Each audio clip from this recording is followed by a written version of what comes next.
Welcome to a Zebra Gut podcast, where we help you digest what the experts say. Today's guest is Nadim Ajami. Nadim is Executive Director at Prime TR, a translational microbiome research lab at MD Anderson. Nadim, welcome to the show. How are you doing today? I'm good. Happy to be here, Benji. That's great. Thank you so much, Nadim. So, Nadim, let's start from the beginning. I just want to understand, I know you did some work on norovirus, and now you're working on the microbiome. So what made you start working with microbiome? How did you get here? That's a good question, Benji. So I did my training in Colombia in La Universidad Javeriana in clinical microbiology. At that time, the career was called bacteriology.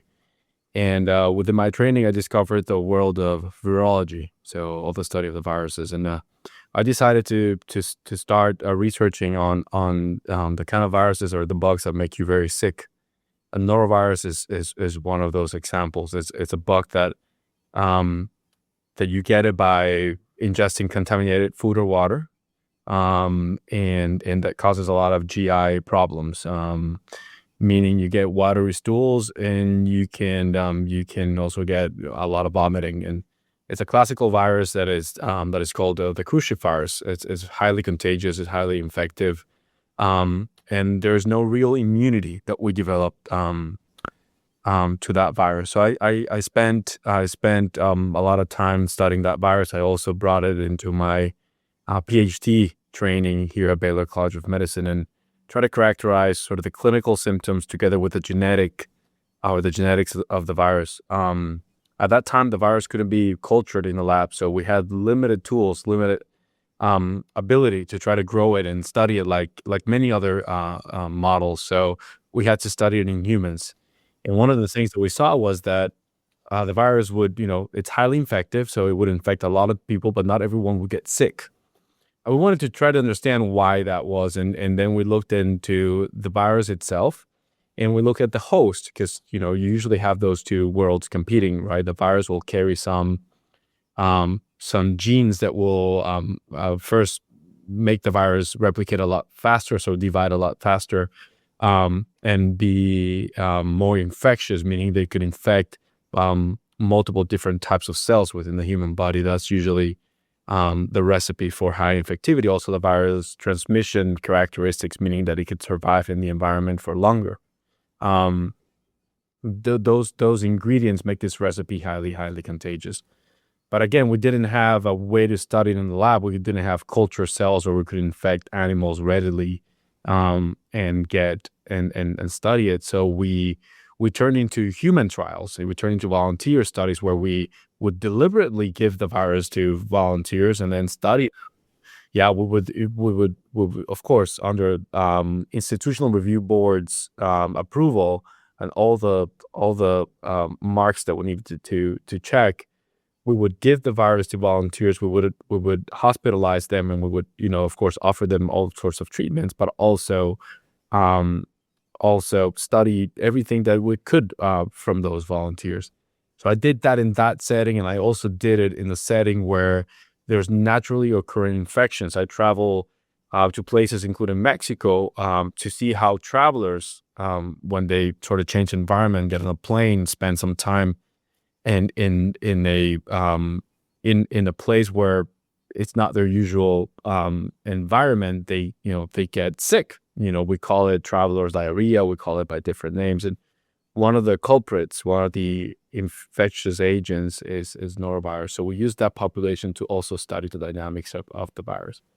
So going back to the determinants of infection, we noticed that, yes, the virus had some genes in it that could help us explain in part why some hosts or some humans would get infected. We also looked at the host, and we also saw some genetic predisposition to infection of the virus, but that didn't explain that entire picture.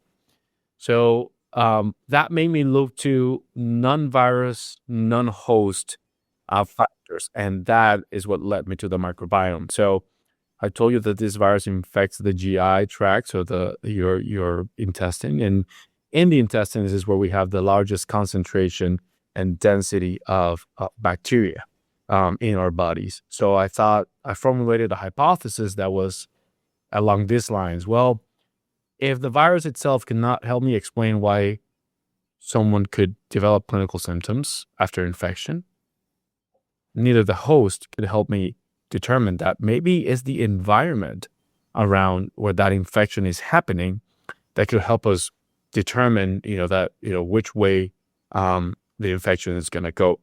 So at that time, that study was sort of negative. I didn't figure out if there was a microbiome component, a microbial bacterial component to that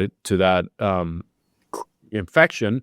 But that led me to this wonderful world of the microbiome, which we define it as a collection of bacteria, viruses, fungi that live in and on us from day one and help us support health, and is associated with many types of diseases. So that's how I got here. And, I just gave you a timeline that started back in 1998, and I started working in the microbiome field in about 2010, 2011.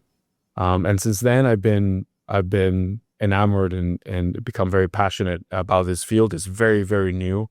And now I'm trying to understand the microbiome world from the point of view of cancer onset, progression, and response to treatment. That's amazing, Nadim. Thank you so much. You mentioned Mexico, because for us that have spent time there, they call it Moctezuma's revenge.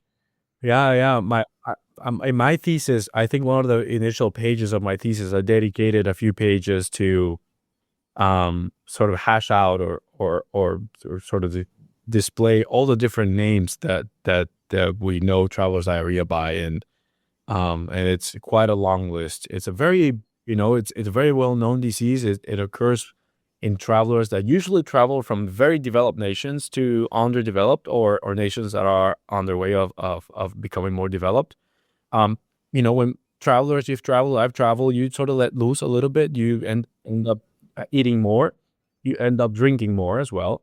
And you sort of like lower your threshold for what you eat and where you eat it. So you have no problems, eating late at night, or trying local cuisine. And sometimes that doesn't have the same level of processing or preparation that we're used to. So if we catch a bad bug that's going to make us very sick, it's going to ruin a few days of our vacation. But luckily enough, it's an acute infection. So people usually rebound from the disease in just a few days. And for the most part, once you travel back to where you started your journey, you've sort of bounced back to that state. So your microbiome bounces back, and you sort of readapt to that environment. Yeah, it's horrible, but I'm glad it took you to study the microbiome.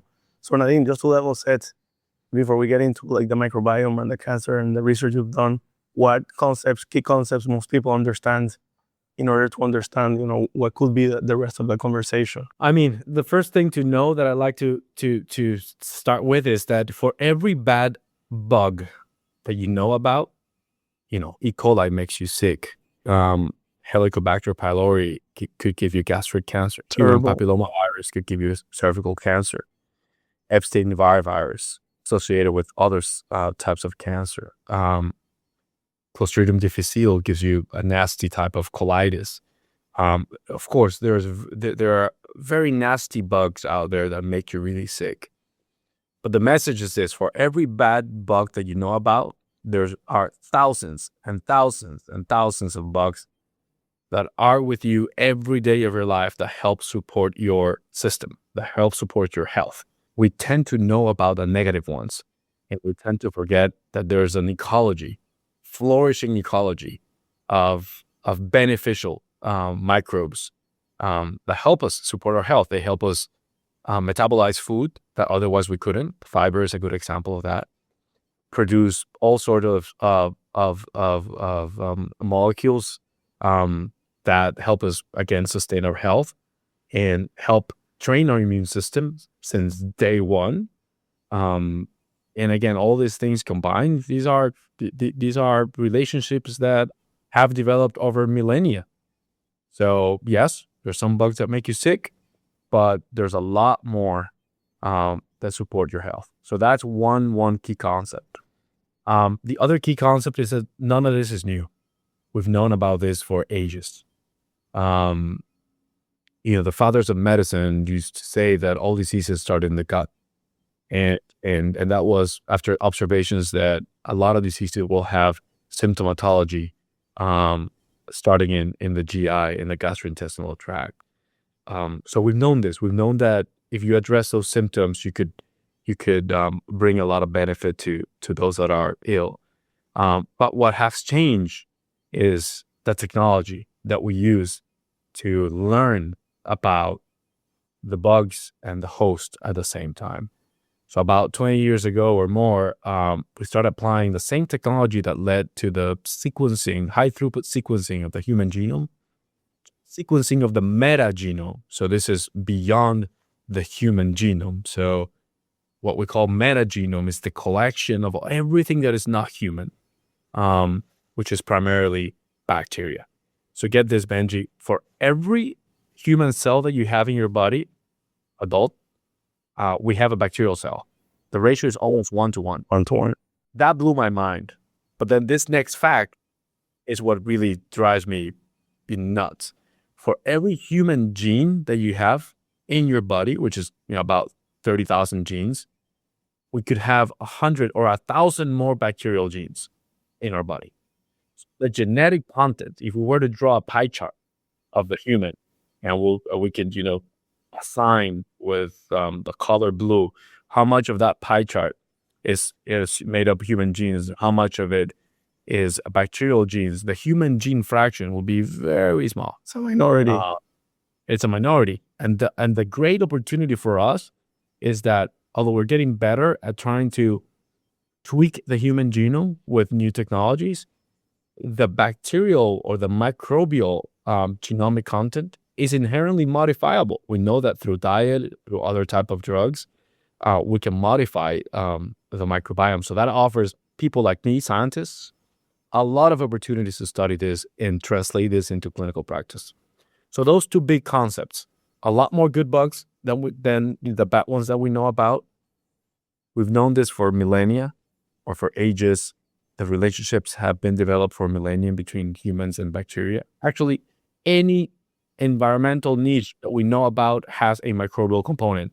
Even we study a type of bugs that are called extremophiles. These are bugs that could live in environments that could be very, very acidic, or very, very hot, or high concentrations of salt, for example. And there's always bugs that are associated with those environments.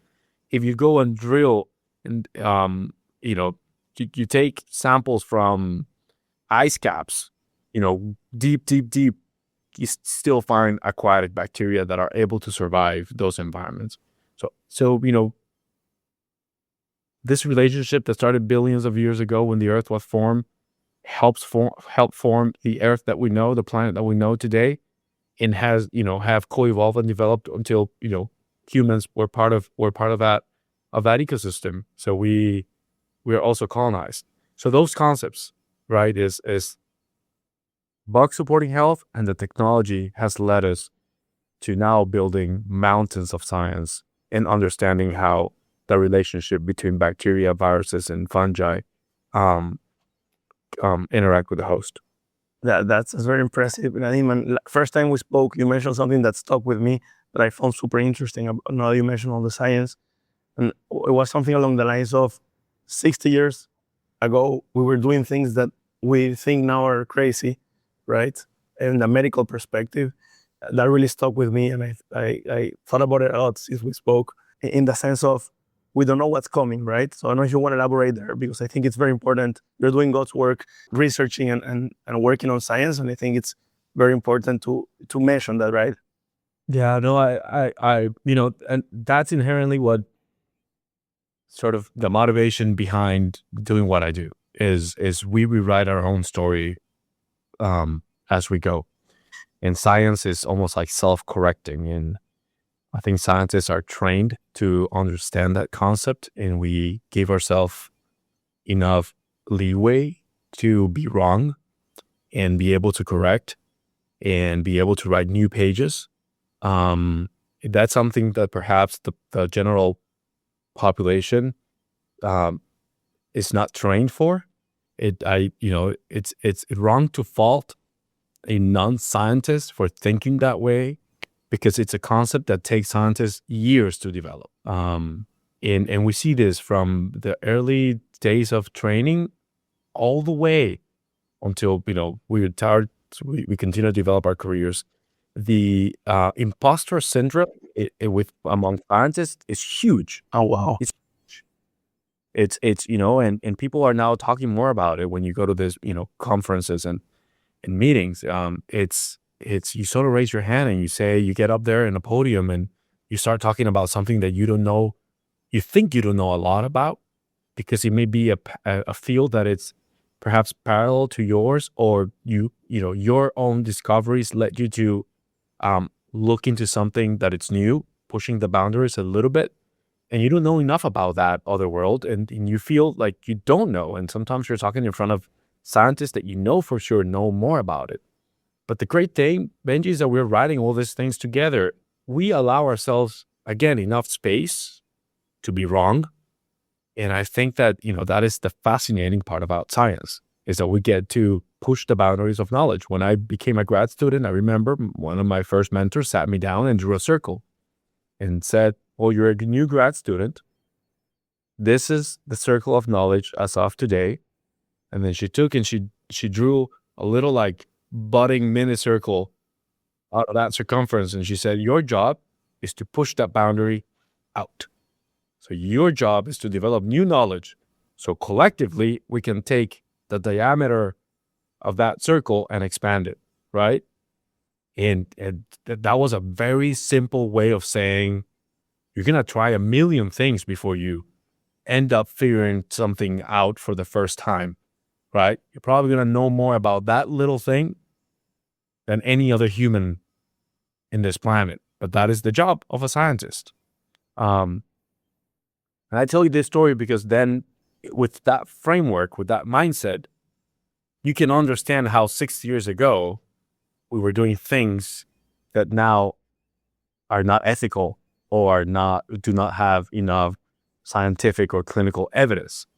And I bet that 6 years from now, we're going to find, the Nadim in 60 years, it's going to have a very similar observation, and we'll be talking about this. But I welcome that. I really welcome that. I really embrace that. And I think that's the fuel in our tank. That is what we need to have behind, and motivating us. It's that almost a bit of freedom, a scientist, to do a trial and error, but of knowing that at the end of the day, what you're trying to do is push that boundary of knowledge and creating new knowledge. Because others will stand on that data and then push it out, just like I did when I started my career. That's very inspiring, Nadim. I appreciate it. Can you mention a few examples of things that were done 60 years that are not done today, just for the audience, for it to click to the audience?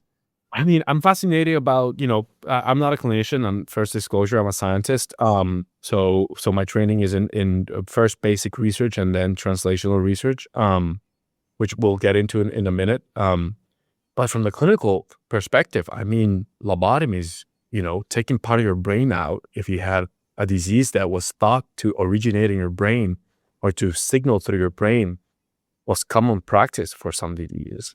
Now that it's completely gone from the face of the world, right? We don't do that. Do not do that. And I think, and that wasn't that long ago. That really wasn't that long ago. And they're all, and this is within medicine. Of course, there's many other types of practices, cultural practices that have really disappeared because now we understand more about how the human body works. But in terms of medicine, those are that's one of the most salient examples of things that we thought would help someone. And it turned out that we didn't know enough about how that thing worked, that we were sort of applying the wrong solution to a problem. In the cancer space, I wish, and I say this, I wish that in a few years, we're going to discover better treatments for cancer that are going to let us to think that perhaps something as toxic as chemotherapy was kind of crazy. right? And I think we're there. I think, we're seeing very new and emerging and fascinating data about the potential of cancer vaccines. So vaccinating someone that has a risk for a certain type of cancer to try to prevent that cancer from happening. So don't let it get to the disease stage. So try to intercept and prevent it. I'm also fascinated about a new type of therapies that are called immunotherapies. That won the Nobel Prize back in 2018 by one of our own clinicians here and investigators, Jim Allison. These are type of drugs that do not act on the tumor. Think about this. Develop the drug to kill a tumor that does not act on the tumor per se. It acts on the immune system.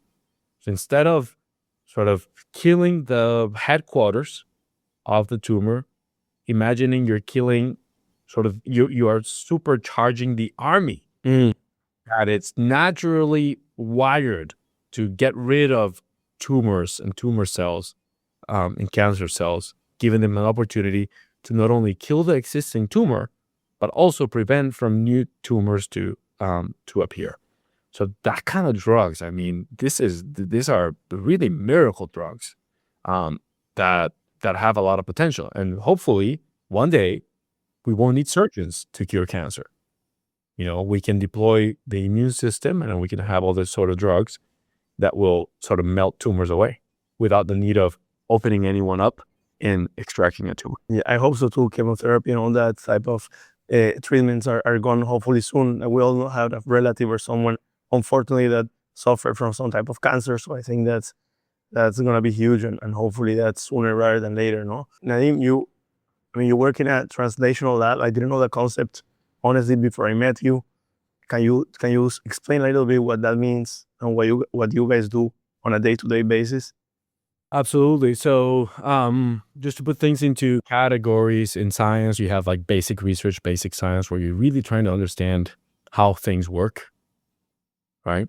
Or how they may work. So mechanistically, if you work with, proteins, you want to understand how they fold, how they interact with receptors, and what governs those dynamics, what sort of environments those things need to be in. Or maybe you're trying to understand how a ribosome works within a cell, or how that works in the context of an infection, right? You try to understand sort of the in and outs of cellular biology in a sense. Every component in the cell, how does it interact with other components, and in turn, how does it interact with the environment? That's very basic. That's what basic science tries to do, and it's fascinating because there's a lot that is not known. So you have many opportunities to contribute, and it really depends on what you're studying and what tools you have at your disposal, and you can be very successful at it. It's a very long career as well, because you can imagine that it could take you many years to try to decode how something works. But it's fascinating, and there's a big place for that in today's world. Then there's also this other category, or there's another category that's called applied science, where you take those concepts and you apply them, right? It's like now you discover something here, and then you're finding an application for that in the real world. And then there's another category, it's called translational. And that is this type of category where you may not understand mechanistically how things work, but you want to test if what you have here actually translates to a benefit in terms of clinical benefit. Yeah. And that is what we do. I told you that my field is very new. It's emerging. It's algae, it's very, very, very new. The term microbiome wasn't in our vocabulary 30 years ago. It was just not, or maybe 40 years ago. So it's a relatively new term. But we've noticed that the impact of the microbiome, of the collection of bacteria and other organisms in our body, have such a big role in health and disease, is that the little that we know, we want to test and see if it actually translates to benefits, to clinical benefits, to health. And MD Anderson, the institution that I work for, is one of the leading institutions in translational research, not only because we have patients that naturally come here to get treatment, but also we have the opportunity to deploy experimental drugs to try to test if those drugs may offer patients a clinical benefit. We may not understand mechanistically how those drugs work, but we know they could be safe enough to test them. And by testing them, we can learn a lot from those patients. So that is the translational part. And then what we do, or someone like me does in this institution, is that we collect a lot of data and a lot of specimens, a lot of samples out of these patients, and we try to put them together in the lab, right? How the immune system works with the microbiome, and how that works with, the tumor, and how that works with environmental exposures, diet, and many other factors. So what we're trying to do is like translate the findings that we have in the lab back to the bedside. So, and there's another huge concept that is called reverse translation, which is where you start with the observations by the bedside with the patient. You bring him to the lab and want to bring him back to the patient. So it's fascinating. It's just different ways of how to approach science. And these boxes, like basic science, applied science, translational science, are not siloed. There's overlap. I also want to understand mechanisms, so I also need to do some basic science, and then some of it could also be applied. Yeah, I love that. I mean, it's for me coming from a startup, like seeing the impact of what you do is huge. So I like that. I guess you see the results faster, right, by having an application tied to it. You have a better sense or gauge on, is it something worth pursuing? So I'll give you a quick example. We use animal models to test, to try to experiment and understand mechanisms. And one of the easiest things to do when you're trying to come into this field is whatever animal model you have, you can expose that model to antibiotics. And if you see the appearance or the disappearance of a phenotype, so something that you can measure by getting rid of the bacteria in that mouse, for example, you know that perhaps the microbiome is involved in the signaling pathway. That's a very easy, inexpensive way to test if a drug or a disease may have a microbiome component.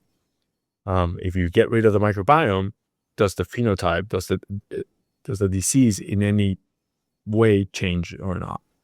So now you can translate that back to humans, right? You can say, we're all exposed to antibiotics at some point.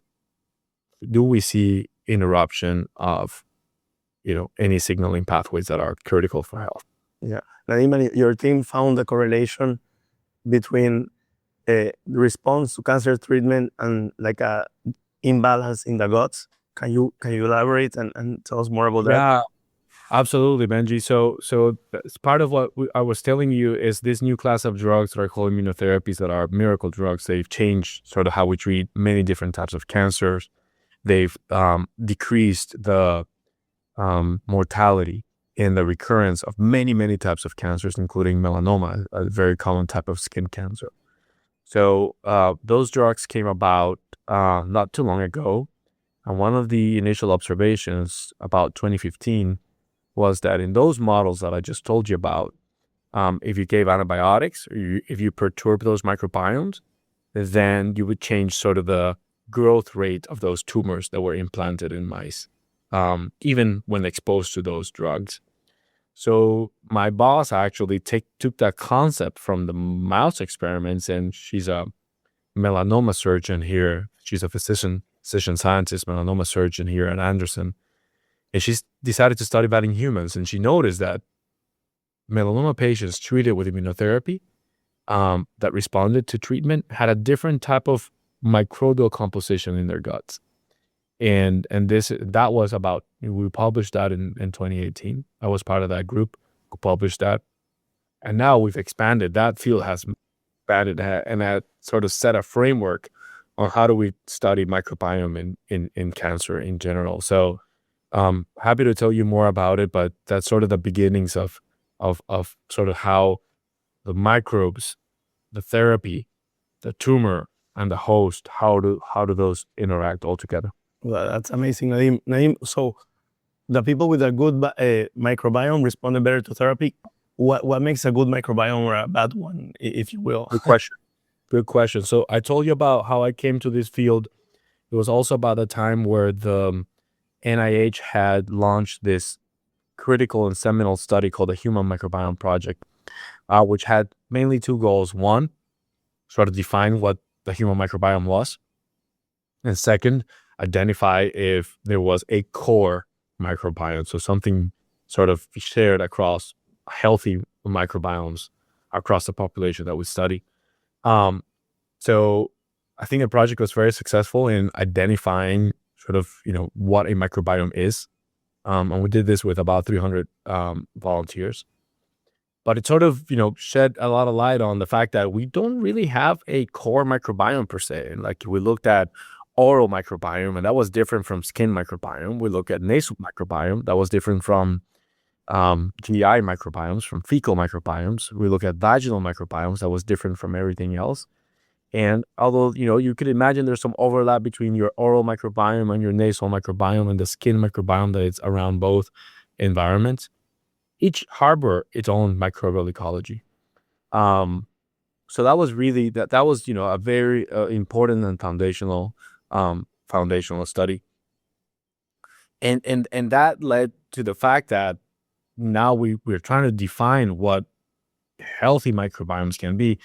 And I think, based on my training and what I know about microbial ecology, is that defining a good microbiome is almost an impossible task, because again, we've evolved over millennia, and the definition of health can have many, many different shapes.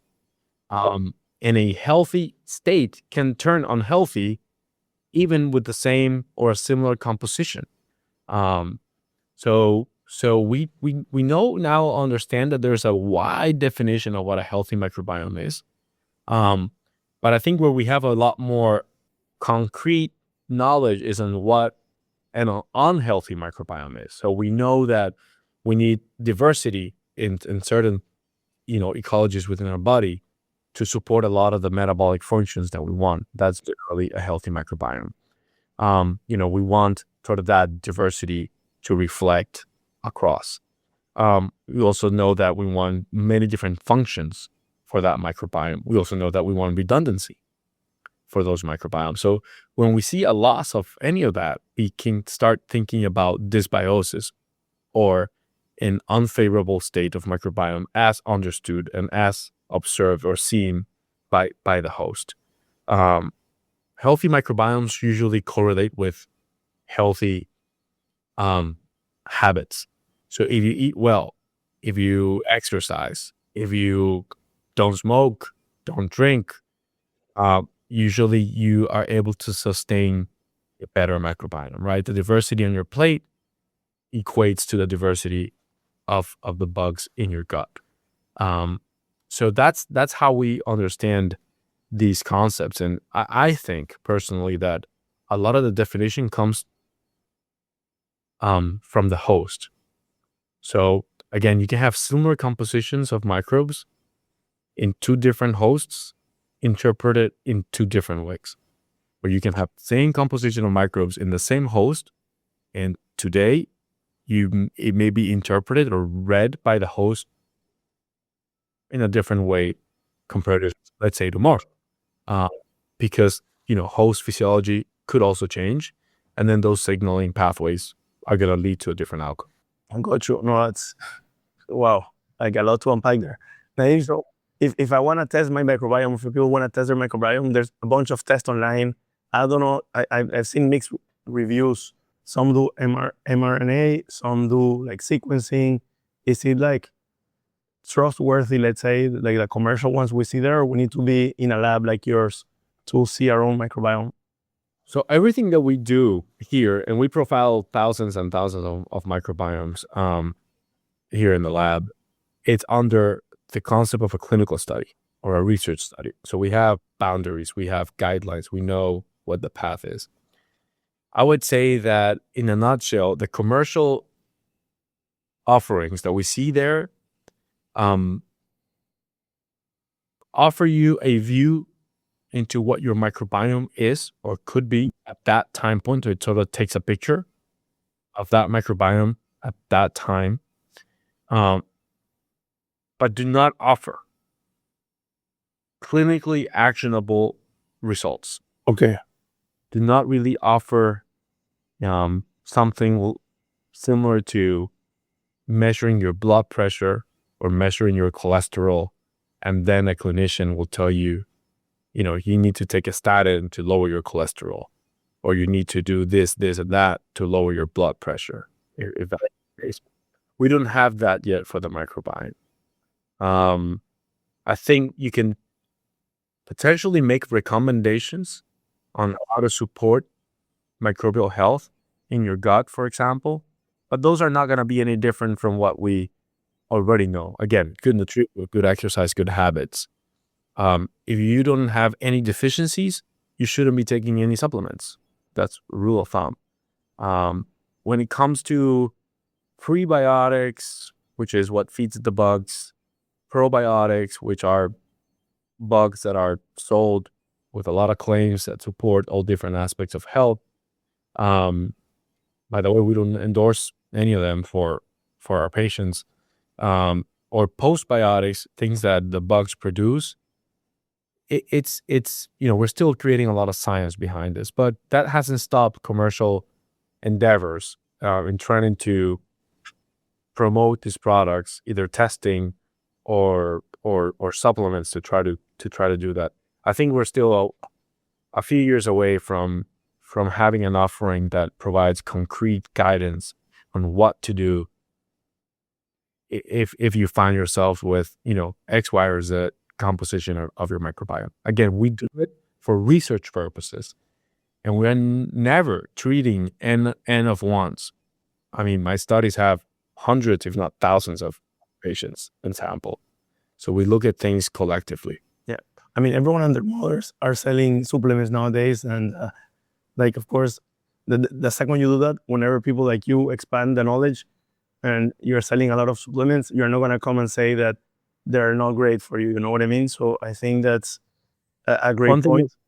One thing we discussed here internally, and I say this to the team here and my colleagues that treat patients, is we want to drive patients away from the supplements aisle in the grocery stores, because those products are, for the most part, not regulated. So we don't know what's in the product. And in some cases, they can do a lot more harm than good. Without monitoring, it could actually do a lot of harm.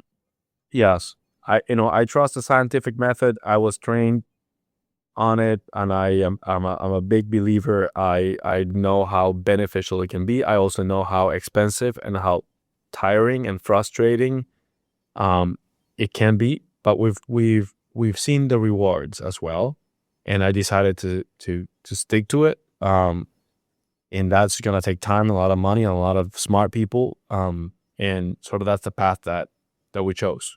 So everything that we do, we wanted to put it through regulatory agencies, to the hardest tests, to know that we gave that we gave ourselves the best chance of not being wrong.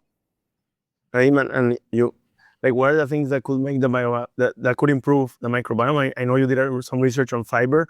You guys came, from what I read, at least for my understanding, right? I could be wrong, that 50 grams of fiber improves your gut a lot. Yeah, so the recommended amount of fiber, soluble and insoluble, and not through supplements, through whole foods, per day is about 25 grams. And in this country, in the States, about 6% of people actually hit that mark. 6%. I think it's quite low. And fiber comes in many different shapes and forms, right? So you can think about, the different nutrients, and, artichoke hearts and chickpeas and lentils and broccoli and chia seeds and all that. Again, I'm not telling you anything new. If I can go down, I can go through the list of these things, and you'll say, oh, those are all healthy things that appear in every healthy recipe that you know about. The key is to create habits of eating well and supporting your health through, let's call it fiber, but fiber is within whole foods, right? Within all those vegetables and legumes and nuts and seeds that I just told you about. But and that's very important because you can just not drink this stuff. It doesn't have the same effect. And what we found is through a clinical trial here is that patients with skin cancer, melanoma, that were treated here at Anderson and participated in this experimental trial, that were fed up to 50 grams of fiber per day. Not everyone got there because it's very hard to get there. Very hard. Very hard to get there. But we saw good compliance. We saw that, we definitely increased everyone beyond their baseline now for quite a bit. And we saw that those that had more of that fiber intake responded way better to the treatment compared to a diet that was still very healthy, that had about 20 grams of fiber per day. So being below that 20 gram mark is problematic. And we had made an observation a few years ago that our patients that, were taking, where they were, eating less than 20 grams of fiber, so we call that insufficient fiber intake, did worse. So we wanted to test this in a trial. So now that we made that observation, let's go into patients and let's just give them fiber-rich food. So we have a research kitchen with a research chef here at Anderson, and we cooked for about 45 patients for 10 weeks, 3 meals and 2 snacks. And we're crunching the data from this trial, but it's fascinating to see the initial results that are quite striking. Seems simple but powerful. I think people don't know these things. This is a secret. Like, I haven't seen any influencer say this out loud, and I think this is super powerful, Nadim. I mean, we're not selling anything, so for us, it's not. The motivation is to understand why things work the way they do, and now I think our responsibility based on the results of this trial is to try to scale this and offer it to patients to some extent beyond a clinical trial. So if results hold true and we see more iterations of these trials, how can we take this from 45 patients to 4,500 or to 45,000 patients, or maybe to think about moving this to the pre-cancer population where you don't have to wait until you get a cancer diagnosis to eat well. How can we take this knowledge out to the general public and offer them a different sort of opportunity to curb the incidence of cancer, which is, by the way, extremely high right now. And that makes sense, and I love attacking it before you're actually in the problem, right? Yeah. Nadim, you switching gears a little bit, something else that I read on your stories is SMT, fecal microbiota transplants. Can you briefly explain what you guys did? I saw that even people who were not responding to a treatment after getting FMTs were responding positively. I believe that was like 3 out of 10. Yeah. So many studies, and now last week there were 3 new publications that came out from colleagues of ours in Canada. So FMT, or fecal microbiota transplant, is not new by any means. There's accounts of Chinese doing this centuries ago, and it's based on that same concept that a lot of maladies start in your gut. So if you replace what's in your gut, you could solve some of those problems. So people had done this. So in terms of their rigorosity in the medical field, in my experience, this came about with trying to prevent the recurrence of a C. difficile infection. This is one of those bugs that I mentioned at the beginning, which gives you pretty bad colitis, or inflammation of your gut. The way that you treat that is with antibiotics, but antibiotics is also what leads to the disease, right? Because you kill a lot of the good bacteria, this bug start producing a toxin, and it just interrupts all the circuitry, and you find yourself with a nasty inflammation. It's a catch-22. It's a catch-22, and then you treat it with more antibiotics, and that doesn't always work. What you need to do then is replenish or restore the ecology in your gut. And one of the ways that we do this is with fecal microbiome transplantation. So we take In that setting, you take a microbiome from a healthy person, and then you make a peel out of it, or you make, some sort of a slurry out of it, and you give it to another patient with the hopes of restoring their microbiome, thus preventing this nasty bug to do its nasty business. So that concept came about in that setting. And then we thought, well, if responders have this certain type of microbes in their gut and non-responders have this other type of microbes in their gut, can we take the microbes of a responder and put it in the non-responder? So we did that.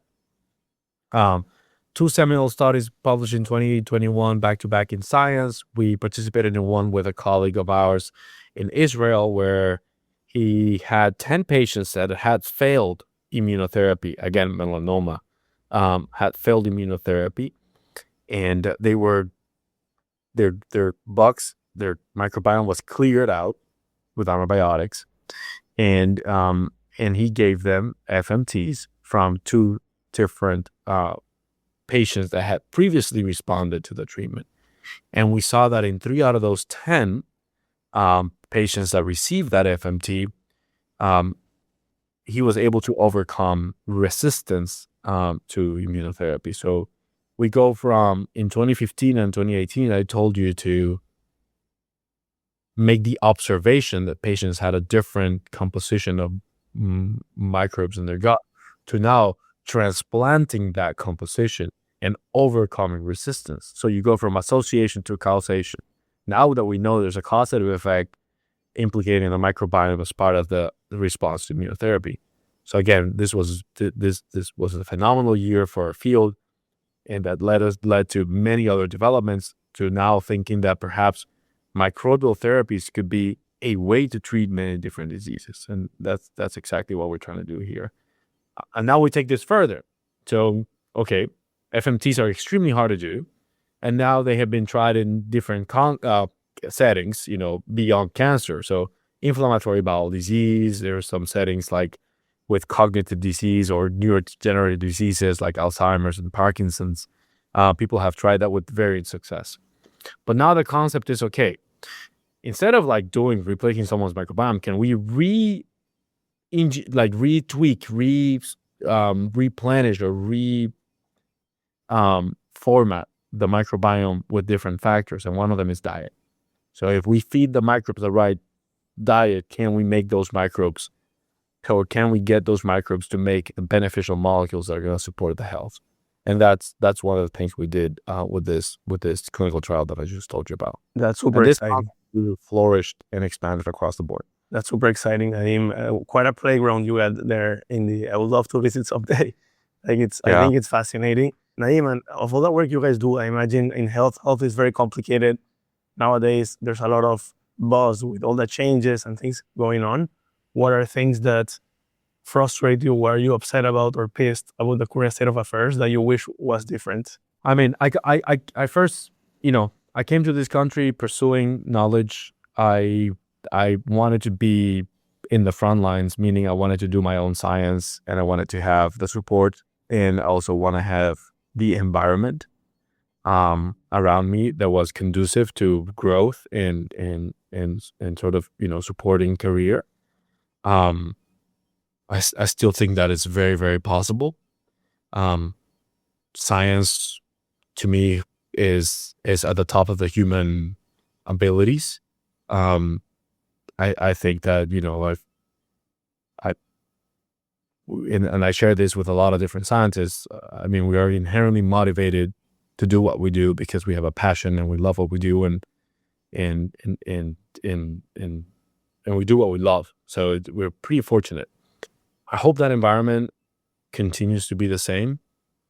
Been wanting to ask sort of the, kids that are coming out of school, that are going to college, try to see if there's the same level of excitement that I saw when I was coming out of school and college.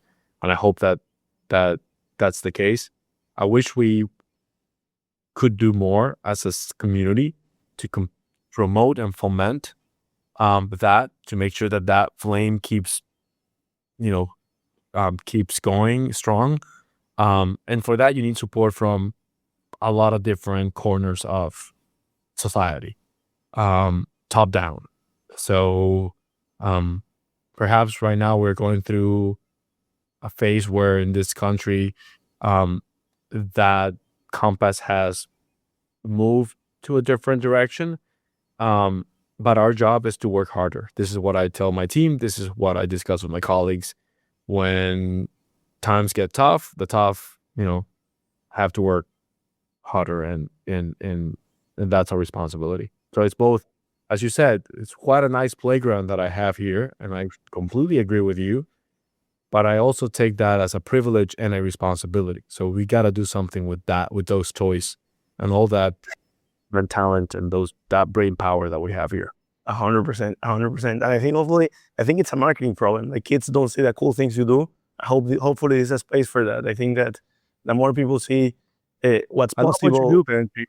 I love what you do. We talk to ourselves a lot. We talk to scientists a lot, and we go to this, great conferences and great places, and we hear ourselves or, colleagues and peers talk about their stuff, and we are inherently motivated and fascinated and infused by it, but we got to get out there and talk to others more. And I mean, as a kid, it's like seeing a cool car on the street, like that makes me want to be a driver, right? Or race car driver. Seeing cool science out there should have the same effect. It's like, we just don't have the equivalent of cool cars on the roads, right? A lot of things that we do may be published in journals that only us on our community read. So we got to do a better job. So, kudos to you for trying to do this and bringing science more. Oh, thank you. Pushing science out of these ivory towers and more into. Thank you for coming. To be fair, reading all these reports is very tough. You need like a PhD or a lot of grit to Google every other word.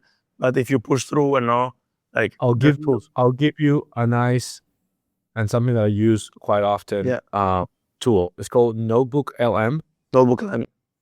And then you can put through the most complicated science paper out there, and without it's not creating any new knowledge. So it doesn't have with a lot of those mistakes, but it synthesizes not only in words but graphically what the concepts are. So that's extremely helpful. That's usually a tool that I use daily in my lab, and a lot of my people here, a lot of the people that work with me use it, and I welcome sort of the use of these new systems to try to synthesize information. Yeah, I'll take a look for sure. I think so. On a brighter note, I ask you what you were not so excited about. What are you excited about going forward, the future? What do you hope we look back on and say that was crazy? And like, what are you excited? What's next for you? No, so good. We take risks, and that's part of why we enjoy doing this so much. And again, we have some freedom to take those risks.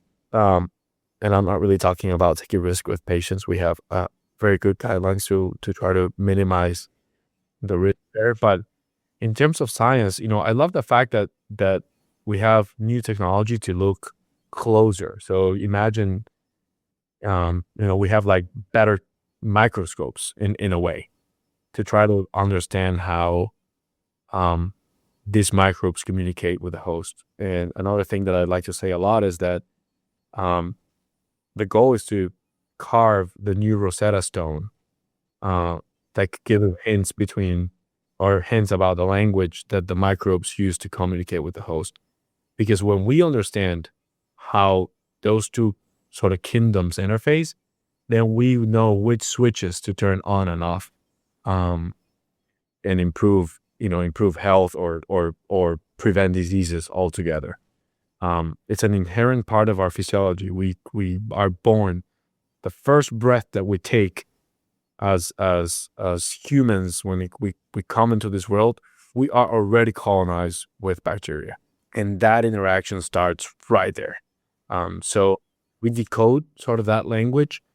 We can fix a lot of things that can go wrong, and I would imagine that we could also prevent a lot of things that could go wrong. So I'm very excited about that. You live in the future, and with talking to you, I feel like it's a matter of time. It's a matter of if, not when. It will be. It's just a matter of time. Yeah. It's a matter of time, and have enough people to fill buildings like the ones that I'm in, to do more of what, more science. I mean, hopefully with all the tech automating stuff, mindless jobs, we can get more people to focus on the real problems and the things that, the things we're working on, right? So someone said, I want AI to do my dishes so I can do my science, not the other way around. there you go. I love that one. Nadim, just parting thoughts. I know you gotta go. So what would you like? How can people find your work? And what do you like people to know as a parting? Yeah, so I work at MD Anderson Cancer Center. It's a big institution here in Houston, Texas. We treat cancer patients with cancer, and this is an academic medical center, meaning that we have a very strong academic background. And there's, of course, a website, and my group is called PrimeTR. It stands for the Platform for Innovative Microbiome and Translational Research.